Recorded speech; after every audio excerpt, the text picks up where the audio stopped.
ಒಂದ್ ಕಡೆ ನೆಗೋಸಿಯೇಷನ್ಸ್ ಎಲ್ಲ ತುಂಬಾ ಪಾಸಿಟಿವ್ ಆಗಿ ನಡೀತಾ ಇದೆ ಅಂತ ಸ್ಟೇಟ್ಮೆಂಟ್ಸ್ ಬರ್ತಾ ಇದಾವೆ. ಇರಾನ್ ಅವ್ರು ಮಾತ್ರ ಯುರೇನಿಯಂ ಎನ್ರಿಚ್ಮೆಂಟ್ ನ ನಮ್ಮ ದೇಶದಿಂದ ಹೊರಗಡೆ ಕೊಡಲ್ಲ ಅಂತ ಸ್ಟೇಟ್ಮೆಂಟ್ಸ್ ಮಾಡ್ತಾ ಇದ್ದಾರೆ. ಅದ್ರ ಜೊತೆಗೆ ಈ ವೀಕೆಂಡ್ ಅಲ್ಲಿ ವಾರ್ ನಡೆಯೋ ಚಾನ್ಸಸ್ ಕೂಡ ತುಂಬಾನೇ ಜಾಸ್ತಿ ಇದೆ ಅಂತ ಸ್ಟೇಟ್ಮೆಂಟ್ಸ್ ಮಾಡಿದ್ದಾರೆ. ಈ ತರ ಸ್ಟೇಟ್ಮೆಂಟ್ಸ್ ಮಾಡಿದ್ರು ಸಹ ಇವತ್ತು ಮಾರ್ಕೆಟ್ಸ್ ಆದ್ರೆ ಸ್ವಲ್ಪ ಪಾಸಿಟಿವ್ ಆಗಿ ರಿಯಾಕ್ಟ್ ಆಗಿದೆ. ಅದರಲ್ಲೂ ಬ್ಯಾಂಕ್ ನಿಫ್ಟಿ ಆದ್ರೆ ಎಬವ್ 1% ಪಾಸಿಟಿವ್ ಆಗಿ ರಿಯಾಕ್ಟ್ ಆಗಿದೆ. ಇದ್ರ ಬಗ್ಗೆ ಈ ವಿಡಿಯೋದಲ್ಲಿ ಡೀಟೇಲ್ ಆಗಿ ತಿಳ್ಕೊಳ್ಳೋಣ. Hello friends, welcome to brothers finance and good evening. ಇವತ್ತಿನ ಮಾರ್ಕೆಟ್ ಅಪ್ಡೇಟ್ಸ್ ಏನಂದ್ರೆ ಫ್ರೆಂಡ್ಸ್, ಇವತ್ತು ಮಾರ್ಕೆಟ್ ನೋಡಿದ್ರಾ ಸ್ವಲ್ಪ ಪಾಸಿಟಿವ್ ಅಲ್ಲೇ ಕ್ಲೋಸ್ ಆಗಿದೆ. ಈ ತರ ನಮ್ಮ ಮಾರ್ಕೆಟ್ಸ್ ಪಾಸಿಟಿವ್ ಅಲ್ಲಿ ಕ್ಲೋಸ್ ಆಗೋದಕ್ಕೆ ಮೇನ್ ರೀಸನ್ ಬಂದು ಬ್ಯಾಂಕಿಂಗ್ ಸೆಕ್ಟರ್. ಬ್ಯಾಂಕಿಂಗ್ ಸೆಕ್ಟರ್ ಆದ್ರೆ ಇವತ್ತು ಎಬವ್ 1% ಪಾಸಿಟಿವ್ ಆಗಿ ರಿಯಾಕ್ಟ್ ಆಗಿದೆ. ಯಾಕಂತ ಇನ್ನೊಂದು 2 ಮಿನಿಟ್ಸ್ ಆದ್ಮೇಲೆ ತಿಳ್ಕೊಳ್ಳೋಣ. ಈಗ ನಿನ್ನೆ ಮಾರ್ಕೆಟ್ ನ್ಯೂಸ್ನ ಎಲ್ಲಕ್ಕೆ ಸ್ಟಾಪ್ ಮಾಡಿದ್ನೋ ಅಲ್ಲಿಂದನೇ ಕಂಟಿನ್ಯೂ ಮಾಡ್ತಾ ಇದ್ದೀನಿ. ನಿನ್ನೆ ಮಾರ್ಕೆಟ್ ನ್ಯೂಸ್ ಆದ್ಮೇಲೆ ಒಂದು ಡೇಟಾ ಬಂದಿತ್ತು ಅಂತ ನಿನ್ನೆ ಮಾರ್ಕೆಟ್ ನ್ಯೂಸ್ ಅಲ್ಲಿ ಮೆನ್ಷನ್ ಮಾಡಿದ್ದೆ. ಏನಂದ್ರೆ ಇರಾನ್ ಸುಪ್ರೀಂ ಲೀಡರ್ ಈ ನ್ಯೂಕ್ಲಿಯರ್ ಡೀಲ್ ನ ರಿಜೆಕ್ಟ್ ಮಾಡ್ತಾ ಇದ್ದೀನಿ ಅಂತ ಸ್ಟೇಟ್ಮೆಂಟ್ಸ್ ಮಾಡಿದ್ರು ಅಂತ ಹೇಳಿದ್ದೆ. ಅದರಿಂದ ಕ್ರೂಡ್ ಆಯಿಲ್ ಪ್ರೈಸಸ್ ಆದ್ರೆ ಸುಮಾರು 2% ವರ್ಗು ಇನ್ಕ್ರೀಸ್ ಆಗಿತ್ತು. ಅದಾದ್ಮೇಲೆ ನಿನ್ನೆ ರಾತ್ರಿ ಆಕ್ಸಿಯೋದವರು ಇನ್ನೊಂದು ರಿಪೋರ್ಟ್ ನ ರಿಲೀಸ್ ಮಾಡಿದ್ರು. ಇರಾನ್ ಸುಪ್ರೀಂ ಲೀಡರ್ ಅವರು ಈ ತರ ಸ್ಟೇಟ್ಮೆಂಟ್ಸ್ ಏನೂ ಮಾಡಿಲ್ಲ. ಈಗ US ಮತ್ತೆ ಇರಾನ್ ಮಧ್ಯ ನೆಗೋಸಿಯೇಷನ್ಸ್ ಎಲ್ಲ ತುಂಬಾನೇ ಪಾಸಿಟಿವ್ ಆಗಿ ನಡೀತಾ ಇದಾವೆ ಅಂತ ಇವರು ಸ್ಟೇಟ್ಮೆಂಟ್ಸ್ ಮಾಡಿದ್ರು. ಅದರಿಂದ ಕ್ರೂಡ್ ಆಯಿಲ್ ಪ್ರೈಸಸ್ ಆದ್ರೆ ಓವರ್ ನೈಟ್ ಅಲ್ಲಿ ಸ್ವಲ್ಪ ಫಾಲ್ ಆಯ್ತು. ಅದರಿಂದನೇ ಇವತ್ತು ನಮ್ಮ ಮಾರ್ಕೆಟ್ಸ್ ಓಪನಿಂಗ್ ಟೈಮಲ್ಲೂ ಕೂಡ ಪಾಸಿಟಿವ್ ಆಗೇನೋ ಓಪನ್ ಆಯ್ತು. ಆದ್ರೆ ಕ್ರೂಡ್ ಆಯಿಲ್ ಪ್ರೈಸಸ್ ಮಾತ್ರ ಸುಮಾರು $105 ಪರ್ ಬ್ಯಾರಲ್ ಟ್ರೇಡ್ ಆಗ್ತಾ ಇದೆ. ಅದ್ರ ಜೊತೆಗೆ ಈ ನೆಗೋಸಿಯೇಷನ್ಸ್ ಪರವಾಗಿ ನೋಡ್ಕೊಂಡ್ರೆ ಸ್ವಲ್ಪ ಫಿನಾನ್ಷಿಯಲ್ ಪ್ಲಾಟ್ಫಾರ್ಮ್ಸ್ ಅಲ್ಲಿ ನೋಡಿದ್ರೆ ನೆಗೋಸಿಯೇಷನ್ಸ್ ಎಲ್ಲ ಪ್ರೋಗ್ರೆಸಿವ್ ಆಗಿ ನಡೀತಾ ಇದೆ ಅಂತಾನೆ ಸ್ಟೇಟ್ಮೆಂಟ್ಸ್ ಬರ್ತಾ ಇದಾವೆ. ಅದ್ರ ಜೊತೆಗೆ ಈಗ ಇರಾನ್ ಮತ್ತೆ US ಮಧ್ಯ ಮೀಡಿಯೇಟ್ ಮಾಡ್ತಾ ಇರೋದು ಕೂಡ ಪಾಕಿಸ್ತಾನ ಆಗಿದೆ. ಪಾಕಿಸ್ತಾನ ಅವ್ರ ಕಡೆಯಿಂದ ಕೂಡ ನೆಗೋಸಿಯೇಷನ್ಸ್ ಎಲ್ಲ ಪ್ರೋಗ್ರೆಸಿವ್ ಆಗಿದೆ ಅಂತಾನೆ ಸ್ಟೇಟ್ಮೆಂಟ್ಸ್ ಬರ್ತಾ ಇದೆ. ಅದಾದ್ಮೇಲೆ US ನ ಸ್ಟೇಟ್ ಸೆಕ್ರೆಟರಿ ಆದ ಮಾರ್ಕೋ ರೂಬಿಯೋ ಅವರು ಕೂಡ ಈಗ ಲೇಟೆಸ್ಟ್ ಪ್ರಪೋಸಲ್ ಏನಿದೆ ಇದ್ರ ರಿಲೇಟೆಡ್ ಆಗಿ ನೆಗೋಸಿಯೇಷನ್ಸ್ ಎಲ್ಲ ತುಂಬಾನೇ ಪಾಸಿಟಿವ್ ಆಗಿ ನಡೀತಾ ಇದೆ ಅಂತ ಇವರು ಕೂಡ ಸ್ಟೇಟ್ಮೆಂಟ್ಸ್ ಮಾಡಿದ್ದಾರೆ. ಫ್ರೆಂಡ್ಸ್, ಈಗ ಒಂದ್ ಕಡೆ ನೋಡಿದ್ರೆ ಈ ಫಿನಾನ್ಷಿಯಲ್ ಪ್ಲಾಟ್ಫಾರ್ಮ್ಸ್ ಏನಿದೆ ಎಲ್ಲರೂ ನೆಗೋಸಿಯೇಷನ್ಸ್ ಎಲ್ಲ ತುಂಬಾನೇ ಪ್ರೋಗ್ರೆಸಿವ್ ಆಗಿ ನಡೀತಾ ಇದೆ ಅಂತಾನೆ ಸ್ಟೇಟ್ಮೆಂಟ್ಸ್ ಮಾಡ್ತಾ ಇದ್ದಾರೆ. ಅದ್ರ ಜೊತೆಗೆ ಈ ಫಾರಿನ್ ಡೆಲಿಗೇಟ್ಸ್ ಏನಿದ್ದಾರೆ ಇವರು ಕೂಡ ಅದೇ ತರ ಸ್ಟೇಟ್ಮೆಂಟ್ಸ್ ಮಾಡ್ತಾ ಇದ್ದಾರೆ. ಆದ್ರೆ ಇರಾನ್ ಅವ್ರು ಮಾತ್ರ ತುಂಬಾನೇ ನೆಗೆಟಿವ್ ಸ್ಟೇಟ್ಮೆಂಟ್ಸ್ ಮಾಡ್ತಾ ಇದ್ದಾರೆ. ನಾವು ಯಾವುದೇ ಕಾರಣಕ್ಕೂ ಈ ನ್ಯೂಕ್ಲಿಯರ್ ಎನ್ರಿಚ್ಮೆಂಟ್ ನ ನಮ್ಮ ದೇಶದಿಂದ ಹೊರಗಡೆ ಯಾವುದೇ ಕಾರಣಕ್ಕೂ ಕಳ್ಸಲ್ಲ ಅಂತ ಸೀರಿಯಸ್ ಸ್ಟೇಟ್ಮೆಂಟ್ಸ್ ಮಾಡ್ತಾ ಇದ್ದಾರೆ. ಅದ್ರ ಜೊತೆಗೆ ವಾರ್ಗೆ ಕೂಡ ನಾವು ರೆಡಿ ಇದೀವಿ ಅಂತ ಕೂಡ ಸ್ಟೇಟ್ಮೆಂಟ್ಸ್ ಮಾಡಿದ್ದಾರೆ. ಈಗ ಲೇಟೆಸ್ಟ್ ಡೇಟಾ ಯಾವ ತರ ಅಪ್ಡೇಟ್ ಆಗ್ತಾ ಇದೆ ಅಂತ ಅಂದ್ರೆ ವಿತಿನ್ 1 or 2 hours ಅಲ್ಲಿ ಈ ಪೀಸ್ ಡೀಲ್ ಪರವಾಗಿ ಕ್ಲಾರಿಟಿ ಸಿಗುತ್ತೆ ಅಂತ ಫಿನಾನ್ಷಿಯಲ್ ಪ್ಲಾಟ್ಫಾರ್ಮ್ಸ್ ಅಲ್ಲಿ ಅಪ್ಡೇಟ್ ಆಗ್ತಾ ಇದೆ. ಫ್ರೆಂಡ್ಸ್, ಈಗ ಇರಾನ್ ಅವ್ರ ಕಡೆಯಿಂದ ಯಾವ ತರ ಸ್ಟೇಟ್ಮೆಂಟ್ಸ್ ಬರ್ತಾ ಇದೆ ಅಂತಂದ್ರೆ ಈ ವೀಕೆಂಡ್ ಅಲ್ಲಿ ವಾರ್ ನಡೆಯೋ ಚಾನ್ಸಸ್ ಕೂಡ ತುಂಬಾನೇ ಜಾಸ್ತಿ ಇರೋ ತರ ಇರಾನ್ ಕಡೆಯಿಂದ ಸ್ಟೇಟ್ಮೆಂಟ್ಸ್ ಬರ್ತಾ ಇದೆ. ಫ್ರೆಂಡ್ಸ್, ಈಗ ಈ ವಾರ್ ಬಗ್ಗೆ ನನ್ನ ಒಪಿನಿಯನ್ ನ ಶೇರ್ ಮಾಡ್ತೀನಿ ನೋಡಿ. ಈಗ US ಗೆ ಏನ್ ಬೇಕು ಹೇಳಿ, ಯುರೇನಿಯಂ ಎನ್ರಿಚ್ಮೆಂಟ್ ಬೇಕು. ಆದ್ರೆ ಇರಾನ್ ಅವರು ಯಾವುದೇ ಕಾರಣಕ್ಕೂ ಯುರೇನಿಯಂ ಎನ್ರಿಚ್ಮೆಂಟ್ ನ ನಮ್ಮ ದೇಶದಿಂದ ಹೊರಗಡೆ ಕಳಿಸಲ್ಲ ಅಂತ ಅವರು ಸ್ಟೇಟ್ಮೆಂಟ್ಸ್ ಮಾಡ್ತಾ ಇದ್ದಾರೆ. ಒಂದ್ ವೇಳೆ ಈ ನ್ಯೂಕ್ಲಿಯರ್ ಎನ್ರಿಚ್ಮೆಂಟ್ ರಿಲೇಟೆಡ್ ಆಗಿ ಏನಾದ್ರೂ ಸ್ವಲ್ಪ ಕಾಂಪ್ರಮೈಸ್ ಆದ್ರೆ ಅವಾಗ ಸ್ವಲ್ಪ ಡೀಲ್ ಪಾಸಿಟಿವ್ ಆಗಿ ಕ್ಲೋಸ್ ಆಗುತ್ತೆ. ಒಂದ್ ವೇಳೆ ಈ ನ್ಯೂಕ್ಲಿಯರ್ ಎನ್ರಿಚ್ಮೆಂಟ್ ರಿಲೇಟೆಡ್ ಆಗಿ ಇರಾನ್ ಅವರು ಒಂದ್ ಚೂರು ಕಾಂಪ್ರಮೈಸ್ ಆಗ್ಲಿಲ್ಲ ಅಂದ್ರೆ ಅವಾಗ ಕಂಪ್ಲೀಟ್ ಡೀಲ್ ಫೇಲ್ ಆಗುತ್ತೆ. ಆಗ ಕಮಿಂಗ್ ಟೈಮಲ್ಲಿ US ಅವರು ಇರಾನ್ ಮೇಲೆ ಅಟ್ಯಾಕ್ ಮಾಡೋ ಚಾನ್ಸಸ್ ಕೂಡ ತುಂಬಾನೇ ಜಾಸ್ತಿ ಇದೆ. ಆದ್ರೆ ಈ ವೀಕೆಂಡ್ ಅಲ್ಲಿ ಅಟ್ಯಾಕ್ ಮಾಡೋ ಚಾನ್ಸಸ್ ಸ್ವಲ್ಪ ಕಮ್ಮಿನೇ ಇದೆ.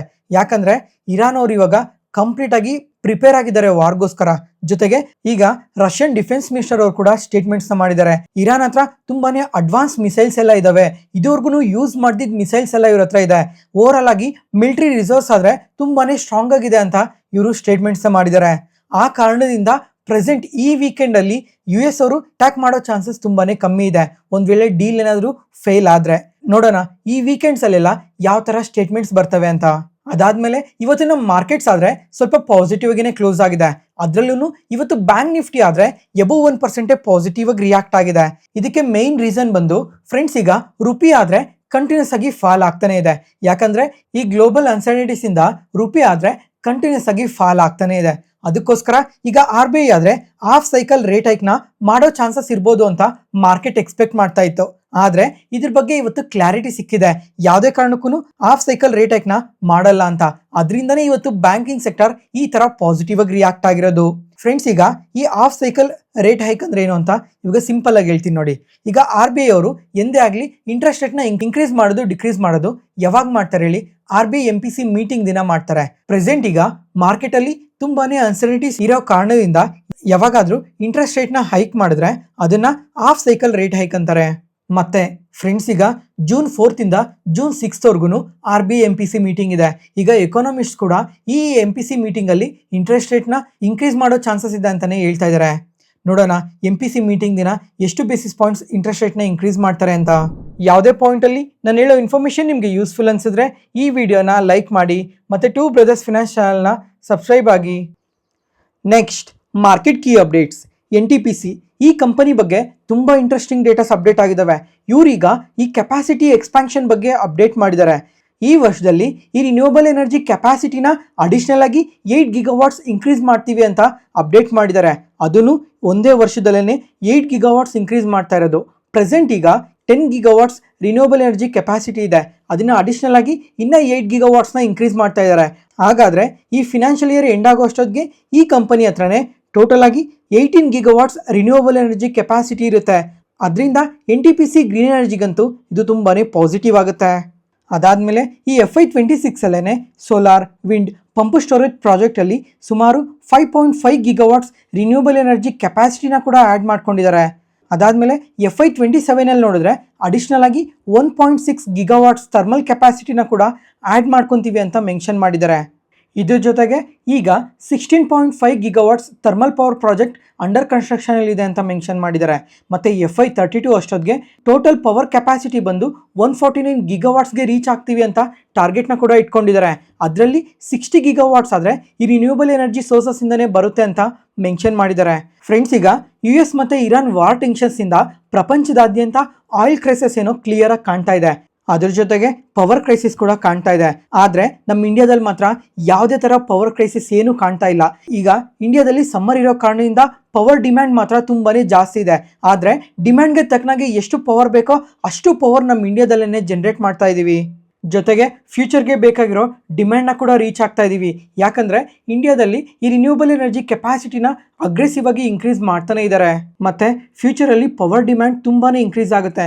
ಯಾಕಂದರೆ EV ವೆಹಿಕಲ್ಸ್ನ ತುಂಬಾ ಬಳಸ್ತೀವಿ, ಡೇಟಾ ಸೆಂಟರ್ಸ್ ಇನ್ಕ್ರೀಸ್ ಆಗ್ತಾ ಇದ್ದಾವೆ. ಮತ್ತು ಸಮ್ಮರಲ್ಲಿ ನೋಡಿದ್ರೆ ಏರ್ ಕಂಡೀಷ್ನರ್ಸ್ನ ತುಂಬಾ ಬಳಸ್ತೀವಿ ಕಮ್ಮಿಂಗ್ ಟೈಮಲ್ಲೂ ಕೂಡ. ಮತ್ತು ಮ್ಯಾನುಫ್ಯಾಕ್ಚರಿಂಗ್ ಗ್ರೋತ್ ಇರುತ್ತೆ, ಅರ್ಬನೈಸೇಷನ್ ಇರುತ್ತೆ. ಅದರಿಂದ ಪವರ್ ಡಿಮ್ಯಾಂಡ್ ಅನ್ನೋದು ಇಯರ್ ಆನ್ ಇಯರಲ್ಲಿ ತುಂಬಾನೇ ಇನ್ಕ್ರೀಸ್ ಆಗುತ್ತೆ.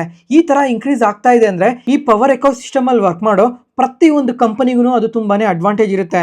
ಪವರ್ ಜನರೇಟರ್ಸ್ ಆಗಲಿ, ಈ ಟ್ರಾನ್ಸ್ಮಿಷನ್ ಆ್ಯಂಡ್ ಡಿಸ್ಟ್ರಿಬ್ಯೂಷನ್ ಸೆಗ್ಮೆಂಟಲ್ಲಿ ವರ್ಕ್ ಮಾಡೋ ಕಂಪನೀಸ್ ಆಗಲಿ, ಅಥವಾ ಈ ವೈರ್ಸ್ ಆ್ಯಂಡ್ ಕೇಬಲ್ಸ್ನ ಮ್ಯಾನುಫ್ಯಾಕ್ಚರ್ ಮಾಡೋ ಕಂಪನೀಸ್, ಮತ್ತು ಪವರ್ ಇನ್ಫ್ರಾಸ್ಟ್ರಕ್ಚರ್ನ ಡೆವಲಪ್ ಮಾಡೋ ಕಂಪನೀಸ್, ಈ ಥರ ಹಲವಾರು ಕಂಪನೀಸ್ಗೆ ಇದು ತುಂಬಾ ಅಡ್ವಾಂಟೇಜ್ ಇರುತ್ತೆ. Next, MTAR technologies. Last 1 ಇಯರಲ್ಲಿ 400% rally ಆಗಿರೋ ಡಿಫೆನ್ಸ್ ಕಂಪನಿ ಇವತ್ತು ನೋಡಿದ್ರೂ ನಿಯರ್ಲಿ 5%ವರೆಗೂ ಪಾಸಿಟಿವ್ ಆಗಿ ರಿಯಾಕ್ಟ್ ಆಗಿದೆ. ಈ ಕಂಪನಿಗೆ ಇವತ್ತು 467 crores ಇಂಟರ್ನ್ಯಾಷನಲ್ ಆರ್ಡರ್ ಬಂದಿದೆ. ಅದರಿಂದನೇ ಈ ಥರ ಪಾಸಿಟಿವ್ ಆಗಿ ರಿಯಾಕ್ಟ್ ಆಗಿರೋದು. ಮತ್ತು ಇದಕ್ಕೂ ಮುಂಚೆ ನೋಡಿದ್ರೂ ಇಂಟರ್ನ್ಯಾಷನಲ್ ಆರ್ಡರ್ ಬಂದಿತ್ತು. ಆ ಟೋಟಲ್ ಆರ್ಡರ್ ನೋಡಿದ್ರೆ 2279 crores ಆರ್ಡರ್ ಬಂದಿದ್ದು. ಅದ್ರ ಜೊತೆಗೆ ಈ ರೀಸೆಂಟ್ ಟೈಮಲ್ಲೂ ಕೂಡ ಈ ಕಂಪನಿ ತುಂಬಾ ಪಾಸಿಟಿವ್ ಆಗಿ ಗ್ರೋ ಆಗ್ತಾ ಇದೆ. ಯಾಕಂದರೆ 2 weeks ಬ್ಯಾಕ್ ಇವರು ಸ್ಟ್ರಾಂಗ್ ರಿಸಲ್ಟ್ಸ್ ಪೋಸ್ಟ್ ಮಾಡಿದ್ರು. ರೆವಿನ್ಯೂಸ್ ಆದರೆ 67% ಇನ್ಕ್ರೀಸ್ ಆಗಿತ್ತು. ಪ್ರಾಫಿಟ್ಸ್ ಆದರೆ 232% ಇನ್ಕ್ರೀಸ್ ಆಗಿದೆ ಇಯರ್ ಆನ್ ಇಯರಲ್ಲಿ. ಅದ್ರ ಜೊತೆಗೆ ಮ್ಯಾನೇಜ್ಮೆಂಟ್ ಕೂಡ ತುಂಬಾ ಪಾಸಿಟಿವ್ ಗೈಡೆನ್ಸ್ನ ಕೊಟ್ಟಿದ್ದಾರೆ. ಅದರಿಂದನೇ ಈ ರೀಸೆಂಟ್ ಟೈಮಲ್ಲಿ ಕೂಡ ಈ ಕಂಪನಿ ತುಂಬಾ ಪಾಸಿಟಿವ್ ಆಗಿ ಗ್ರೋ ಆಗ್ತಾ ಇರೋದು. ನೋಡೋಣ ಇನ್ನೂ ಕಮ್ಮಿಂಗ್ ಟೈಮಲ್ಲಿ ಈ ಡಿಫೆನ್ಸ್ ಕಂಪನೀಸ್ ಎಲ್ಲ ಯಾವ ಥರ ಗ್ರೋ ಆಗ್ತವೆ ಅಂತ. ಮತ್ತು ಇವತ್ತು ನೋಡಿದ್ರೆ most of the defence companies ಎಲ್ಲ ಆಲ್ ಟೈಮ್ ಐಸಲ್ಲಿ ಟ್ರೇಡ್ ಆಗ್ತಾ ಇದ್ದಾವೆ. ಫ್ರೆಂಡ್ಸ್, ಈಗ ಒಂದು 2 years ಬ್ಯಾಕೇನೆ ಮೆನ್ಷನ್ ಮಾಡಿದ್ದೆ ನಾನಂತೂ ಈ ಡಿಫೆನ್ಸ್ ಸೆಕ್ಟರ್ನ ತುಂಬಾ ಪಾಸಿಟಿವ್ ಆಗಿ ನೋಡ್ತಾ ಇದ್ದೀನಿ ಅಂತ. ಅವತ್ತಾದರೆ ಈ ಡಿಫೆನ್ಸ್ ಕಂಪನೀಸ್ ಎಲ್ಲ ಆಲ್ ಟೈಮ್ ಐಸಿಂದ ನಿಯರ್ಲಿ 25ಇಂದ 30%ವರೆಗೂ ಫಾಲ್ ಆಗಿದ್ವು. ಆದರೆ ಪ್ರೆಸೆಂಟ್ ಇವಾಗ ನೋಡಿದ್ರೆ ಪ್ರತಿಯೊಂದು ಕಂಪನಿ ಆಲ್ ಟೈಮ್ ಐಸಲ್ಲಿ ಟ್ರೇಡ್ ಆಗ್ತಾ ಇದೆ. ಮುಂಚೆಯಿಂದ ನನ್ನ ವೀಡಿಯೋಸ್ನ ಯಾರು ನೋಡ್ತಾ ಇದ್ದೀರೋ ಅವ್ರಿಗೆ ಕ್ಲಿಯರಾಗಿ ಗೊತ್ತಾಗಿರುತ್ತೆ. ಪ್ರೆಸೆಂಟ್ ಇವಾಗ ನೋಡಿದ್ರೆ ಈ ಡಿಫೆನ್ಸ್ ಕಂಪನೀಸ್ ಎಲ್ಲ ಸ್ವಲ್ಪ ಹೈಯರ್ ವ್ಯಾಲ್ಯೂಷನ್ಸಲ್ಲಿದೆ. ಯಾಕಂದರೆ ಈ ವಾರ್ ಟೆನ್ಷನ್ಸಿಂದ ಈ ಡಿಫೆನ್ಸ್ ಕಂಪನೀಸ್ ಎಲ್ಲ ಪಾಸಿಟಿವ್ ಆಗಿ ಗ್ರೋ ಆಗಿದ್ದಾವೆ. ಅದ್ರ ಜೊತೆಗೆ ಇಂಡಿಯಾದಲ್ಲಿ ಈ ಡಿಫೆನ್ಸ್ ಬಜೆಟ್ ಇನ್ಕ್ರೀಸ್ ಆಗ್ತಾ ಇದೆ. ಜೊತೆಗೆ ಸ್ಟ್ರಾಂಗ್ ಆರ್ಡರ್ ಬುಕ್ಸ್ನ ಕೂಡ ಪ್ರತಿಯೊಬ್ಬರೂ ಮೇಂಟೈನ್ ಮಾಡ್ತಾ ಇದ್ದಾರೆ. ಡಿಫೆನ್ಸ್ ಎಕ್ಸ್ಪೋರ್ಟ್ಸ್ ಆದರೆ ಇಯರ್ ಆನ್ ಇಯರಲ್ಲಿ ತುಂಬಾ ಇನ್ಕ್ರೀಸ್ ಆಗ್ತಾ ಇದೆ. ಅದರಿಂದ ಎಲ್ಲರ ಕ್ಯಾಪಿಟಲ್ ಅವ್ರು ನೋಡಿದ್ರೆ ಈ ವ್ಯಾಲ್ಯೂಷನ್ಸಲ್ಲೂ ಕೂಡ 5 ಕಂಪನೀಸ್ನ ಪಿಕ್ ಮಾಡಿದ್ದಾರೆ. ಅದರಲ್ಲಿ ಮೊದಲನೇದಾಗಿ ನೋಡಿಕೊಂಡ್ರೆ Bharat electronics, HAL, solar industries, Cochin shipyard, BEML ಈ 5 ಕಂಪನೀಸ್ನ ಪಿಕ್ ಮಾಡಿದ್ದಾರೆ. ಫ್ರೆಂಡ್ಸ್, ಈಗ ಪ್ರೆಸೆಂಟ್ ಸಿಚುವೇಶನ್ ನೋಡಿದ್ರೆ ಈ ವಾರ್ ಟೆನ್ಷನ್ಸ್ ಇರೋದ್ರಿಂದ ಈ ಡಿಫೆನ್ಸ್ ಕಂಪನೀಸ್ಗೆ ಸ್ವಲ್ಪ ಪಾಸಿಟಿವೇ ಆಗುತ್ತೆ. ಆದರೆ ಒಂದು ವೇಳೆ ಕಮ್ಮಿಂಗ್ ಟೈಮಲ್ಲಿ ಸಿನಾರಿಯೋಸ್ ಎಲ್ಲ ಕಂಪ್ಲೀಟಾಗಿ ಚೇಂಜ್ ಆಗೋದ್ರೆ ಅವಾಗ ಸ್ವಲ್ಪ ಸೆಂಟಿಮೆಂಟ್ ಎಲ್ಲ ನೆಗೆಟಿವ್ ಆಗಿ ಟರ್ನ್ ಆಗೋ ಚಾನ್ಸಸ್ ಕೂಡ ಇರುತ್ತೆ. ಅದ್ರ ಜೊತೆಗೆ ಇವ್ರಿಗೆ ಯಾವ ಥರ ಆರ್ಡರ್ಸ್ ಬರ್ತಾ ಇದ್ದಾವೆ ಮತ್ತು ಇವರು ಅದನ್ನು ಯಾವ ಥರ ಎಕ್ಸಿಕ್ಯೂಷನ್ನ ಮಾಡ್ತಾ ಇದ್ದಾರೆ, ರಿಸಲ್ಟ್ಸ್ನ ಯಾವ ಥರ ಪೋಸ್ಟ್ ಮಾಡ್ತಾ ಇದ್ದಾರೆ ಅಂತ ಟ್ರ್ಯಾಕ್ ಮಾಡೋದು ತುಂಬಾ ಇಂಪಾರ್ಟೆಂಟ್ ಆಗುತ್ತೆ. ಒಂದು ವೇಳೆ ಕಮ್ಮಿಂಗ್ ಟೈಮಲ್ಲಿ ಆರ್ಡರ್ಸ್ ಏನಾದರೂ ಡ್ರಾಪ್ ಆಗಿ ಎಕ್ಸಿಕ್ಯೂಷನ್ ಇಶ್ಯೂಸ್ ಏನಾದರೂ ಬಂದರೆ ಸ್ಟಾಕ್ ಪ್ರೈಸ್ ಕೂಡ ನೆಗೆಟಿವ್ ಆಗಿ ರಿಯಾಕ್ಟ್ ಆಗೋ ಚಾನ್ಸಸ್ ಇರುತ್ತೆ ಅಂತ ನೆನ್ಪಿಟ್ಕೊಂಡಿರಿ. ನೆಕ್ಸ್ಟ್ LIC ಇವತ್ತಿನ ಮಾರ್ಕೆಟ್ ಓಪನಿಂಗ್ ಟೈಮಲ್ಲೇ ನಿಯರ್ಲಿ 5% ಪಾಸಿಟಿವ್ ಆಗಿ ರಿಯಾಕ್ಟ್ ಆಗಿದೆ. ಇವರು ಈ ಕ್ವಾರ್ಟರಲ್ಲಿ ತುಂಬಾ ಸ್ಟ್ರಾಂಗ್ ರಿಸಲ್ಟ್ಸ್ನ ಪೋಸ್ಟ್ ಮಾಡಿದ್ದಾರೆ. ಈಗ ಇಯರ್ ಆನ್ ಇಯರಲ್ಲಿ ಪ್ರಾಫಿಟ್ಸ್ ಆದರೆ 23% ಇನ್ಕ್ರೀಸ್ ಆಗಿದೆ. ನೆಟ್ ಪ್ರೀಮಿಯಂ ಇನ್ಕಮ್ ಆದರೆ 11.6% ಇನ್ಕ್ರೀಸ್ ಆಗಿದೆ. ಇದ್ರ ಜೊತೆಗೆ 10 ರೂಪೀಸ್ ಪರ್ ಶೇರ್ ಡಿವಿಡೆಂಡ್ನ ಕೂಡ ಅನೌನ್ಸ್ ಮಾಡಿದ್ದಾರೆ. ಈ ಥರ ಸ್ಟ್ರಾಂಗ್ ರಿಸಲ್ಟ್ಸ್ನ ಪೋಸ್ಟ್ ಮಾಡಿದ್ಮೇಲೆ ಅನಲಿಸ್ಟ್ ಕೂಡ ಈ ಕಂಪನಿ ಪರವಾಗಿ ತುಂಬಾ ಪಾಸಿಟಿವ್ ರೇಟಿಂಗ್ನ ಕೊಟ್ಟಿದ್ದಾರೆ. ಸಿಟಿ ಅವರಾದರೆ ಬೈ ರೇಟಿಂಗ್ ಕೊಟ್ಟು 84% ಅಪ್ಸೈಡ್ ಪೊಟೆನ್ಷಿಯಲ್ ಇದೆ ಅಂತ ಹೇಳಿದ್ದಾರೆ. ಅದಾದಮೇಲೆ ಮಕ್ವೈರ್ ಅವರಾದರೆ ಔಟ್ ಪರ್ಫಾರ್ಮ್ ರೇಟಿಂಗ್ ಕೊಟ್ಟು 1100 ರೂಪೀಸ್ ಪರ್ ಶೇರ್ ಅಂತ ಅಪ್ಡೇಟ್ ಮಾಡಿದ್ದಾರೆ. ಅಂದರೆ 37% ಅಪ್ಸೈಡ್ ಪೊಟೆನ್ಷಿಯಲ್ ಇದೆ. ಮತ್ತು ಬರ್ಸ್ಟಿನ್ ಅವರಾದರೆ ಔಟ್ ಪರ್ಫಾರ್ಮ್ ರೇಟಿಂಗ್ ಕೊಟ್ಟು 17% ಅಪ್ಸೈಡ್ ಪೊಟೆನ್ಷಿಯಲ್ ಇದೆ ಅಂತ ಹೇಳ್ತಾ ಇದ್ದಾರೆ.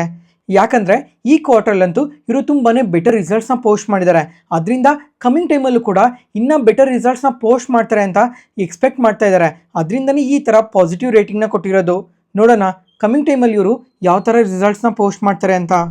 ನೆಕ್ಸ್ಟ್ ಒನಾಸಾ ಕನ್ಸ್ಯೂಮರ್ ಇವತ್ತಾದರೆ 10% ಪಾಸಿಟಿವ್ ಆಗಿ ರಿಯಾಕ್ಟ್ ಆಗಿದೆ. ಈ ಕ್ವಾರ್ಟರಲ್ಲಂತೂ ತುಂಬಾ ಸ್ಟ್ರಾಂಗ್ ರಿಸಲ್ಟ್ಸ್ನ ಪೋಸ್ಟ್ ಮಾಡಿದ್ದಾರೆ. ರೆವಿನ್ಯೂಸ್ ಆದರೆ 23% ಇನ್ಕ್ರೀಸ್ ಆಗಿದೆ. ಪ್ರಾಫಿಟ್ಸ್ ಆದರೆ 177% ಇನ್ಕ್ರೀಸ್ ಆಗಿದೆ. ಲಾಸ್ಟ್ ಇಯರ್ ಸೇಮ್ ಕ್ವಾರ್ಟರಲ್ಲಿ 25 crores ಪ್ರಾಫಿಟ್ಸ್ನ ಪೋಸ್ಟ್ ಮಾಡಿದರು. ಅದೇ ಈ ಕ್ವಾರ್ಟರಲ್ಲಿ 69 crores ಪ್ರಾಫಿಟ್ಸ್ನ ಪೋಸ್ಟ್ ಮಾಡಿದ್ದಾರೆ. ಅದ್ರ ಜೊತೆಗೆ ಮಾರ್ಜಿನ್ಸ್ನ ಕೂಡ ಇಂಪ್ರೂವ್ ಮಾಡ್ಕೊಂಡಿದ್ದಾರೆ. ಅದರಿಂದನೇ ಈ ಥರ ಪಾಸಿಟಿವ್ ಆಗಿ ರಿಯಾಕ್ಟ್ ಆಗಿರೋದು. ಫ್ರೆಂಡ್ಸ್, ಈಗ ಒಂದು ಟೈಮಲ್ಲಿ ನೆನಪಿದೆಯಾ, ಈ ಕಂಪನಿ ಲಾಸಸ್ನ ಪೋಸ್ಟ್ ಮಾಡ್ತಾಯಿದ್ರು. ಆದರೆ ಇವತ್ತು 70 crores ಪ್ರಾಫಿಟ್ಸ್ನ ಪೋಸ್ಟ್ ಮಾಡಿದ್ದಾರೆ. ಈಗ ಒನಾಸಾ ಕನ್ಸ್ಯೂಮರ್ ನೋಡಿದ್ರೆ ಹಲವಾರು ಸೆಗ್ಮೆಂಟ್ಸಲ್ಲಿ ವರ್ಕ್ ಮಾಡ್ತಾ ಇದೆ. Skin care, hair care, baby care, beauty ಪ್ರಾಡಕ್ಟ್ಸ್ನ ತುಂಬಾ ಸೆಲ್ ಮಾಡ್ತಾ ಇದ್ದಾರೆ ಡಿಫ್ರೆಂಟ್ ಬ್ರ್ಯಾಂಡ್ ಅಂಡರಲ್ಲಿ. ಅದರಿಂದನೇ ಈ ಥರ ಸ್ಟ್ರಾಂಗಾಗಿ ಗ್ರೋ ಆಗ್ತಾ ಇರೋದು. ಈ ಥರ ಸ್ಟ್ರಾಂಗ್ ರಿಸಲ್ಟ್ಸ್ನ ಪೋಸ್ಟ್ ಮಾಡಿದ್ಮೇಲೆ ಜೆಫ್ರೀಸ್ ಮತ್ತು CLSA ಅವರು ಈ ಕಂಪನಿ ಪರವಾಗಿ ತುಂಬಾ ಪಾಸಿಟಿವ್ ರೇಟಿಂಗ್ನ ಕೊಟ್ಟಿದ್ದಾರೆ. ಗ್ರೋತ್ ವಿಸಿಬಿಲಿಟಿ ತುಂಬಾ ಸ್ಟ್ರಾಂಗಾಗಿ ಕಾಣ್ತಾ ಇದೆ. ಪ್ರಾಫಿಟಬಿಲಿಟಿ ಇಂಪ್ರೂವ್ ಆಗ್ತಾ ಇದೆ. ಎಕ್ಸಿಕ್ಯೂಷನ್ ಕೂಡ ತುಂಬಾ ಸ್ಟ್ರಾಂಗ್ ಆಗಿದೆ ಅಂತ ಈ ಕಂಪನಿಗೆ ಪಾಸಿಟಿವ್ ರೇಟಿಂಗ್ನ ಕೊಟ್ಟಿದ್ದಾರೆ. ನೋಡೋಣ ಇನ್ನು ಕಮ್ಮಿಂಗ್ ಟೈಮಲ್ಲಿ ಇವರು ಯಾವ ಥರ ಸ್ಟ್ರಾಂಗಾಗಿ ಗ್ರೋ ಆಗ್ತಾರೆ ಅಂತ. ನೆಕ್ಸ್ಟ್ 3M ಈ ಕಂಪನಿ ಕೂಡ ಇವತ್ತಿನ ಮಾರ್ಕೆಟ್ ಟೈಮಲ್ಲೇ ರಿಸಲ್ಟ್ಸ್ನ ಪೋಸ್ಟ್ ಮಾಡಿದ್ದಾರೆ. ರೆವಿನ್ಯೂಸ್ ಆದರೆ ಇಯರ್ ಆನ್ ಇಯರಲ್ಲಿ ಎಬೋ 16% ಇನ್ಕ್ರೀಸ್ ಆಗಿದೆ. ಕ್ವಾರ್ಟರ್ ಆನ್ ಕ್ವಾರ್ಟರಲ್ಲಿ ನೋಡಿದ್ರೆ ನಿಯರ್ಲಿ 14% ರೆವಿನ್ಯೂಸ್ ಇನ್ಕ್ರೀಸ್ ಆಗಿದೆ. ಪ್ರಾಫಿಟ್ಸ್ ಕೂಡ ತುಂಬಾ ಸ್ಟ್ರಾಂಗಾಗಿ ಪೋಸ್ಟ್ ಮಾಡಿದ್ದಾರೆ. ಈ ಥರ ರಿಸಲ್ಟ್ಸ್ನ ಪೋಸ್ಟ್ ಮಾಡಿದ್ಮೇಲೆ 506 ರೂಪೀಸ್ ಡಿವಿಡೆಂಡ್ನ ಕೂಡ ಅನೌನ್ಸ್ ಮಾಡಿದ್ದಾರೆ. ಇವತ್ತಿಗೆ ಅಪ್ಡೇಟ್ಸ್ ಮುಗೀತು. ಈ ವಿಡಿಯೋ ಇಷ್ಟ ಆದರೆ ಲೈಕ್ ಮಾಡಿ, ಶೇರ್ ಮಾಡಿ, ಸಬ್ಸ್ಕ್ರೈಬ್ ಆಗಿ. Thank you.